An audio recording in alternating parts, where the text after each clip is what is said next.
তো গাইস, দিনটা ছিল সোমবার, কিন্তু আমাদের ইচ্ছাটা ছিল রবিবারেরই মতো। রবিবার মানেই ছুটি, ছুটিতেই খাবো রুটি, তার সাথে মটরশুঁটি।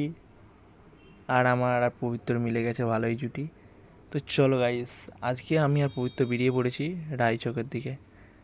তো রায়চকে আসার কারণটা হচ্ছে অনেক দিন থেকে ঘোরার ইচ্ছা, ও বলছে ঘুরবো ঘুরবো, বাট বেরোনো হচ্ছিল না।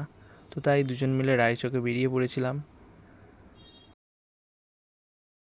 তো রায়চকে গিয়ে সাইড থেকে একটা রাস্তা চলে গেছে, ওইদিকে একটা ভাইরাল ব্রিজ আছে, সবাই যাচ্ছে ওখানে ঘুরতে। তো পবিত্র আমাকে বলছিল যে ওখানে যাওয়া হবে একদিন গিয়েছিলাম, সন্ধ্যা হয়ে গিয়েছিলো বলে ভিডিও করা হয়নি।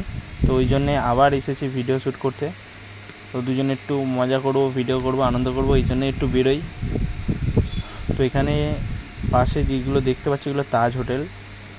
তো এর পাশ থেকে আমরা হেঁটে যাব, আর ভেতরটা খুবই সুন্দর, মানে মজা পেয়ে যাবে ঘুরে। তো পবিত্র আগে আগে হেঁটে যাচ্ছে। ওর আগে হেঁটে যাওয়ার অনেক বড় একটা কারণ আছে।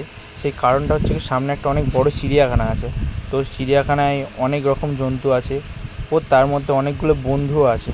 ও তাদের সাথে মিট করার জন্য হুড়োতাড়া করে আগে আগে হেঁটে হেঁটে আসছিল, যদি দেখা হয়ে যায় অনেক দিনের বন্ধুত্ব। তো গাইস, আমরা দুজন কোথায় এসেছি দেখো।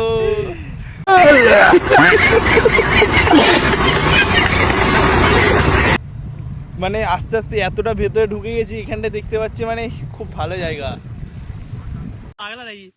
মার মার ঝাপ মার, মার ঝাপটা মার, এইখানে মার, এইখানে এইখানে। জয় জয় মামা।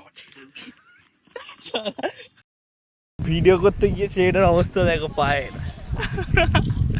মদন দা, কেমন লাগছে কাদা মেঘে? কেমন লাগছে দা?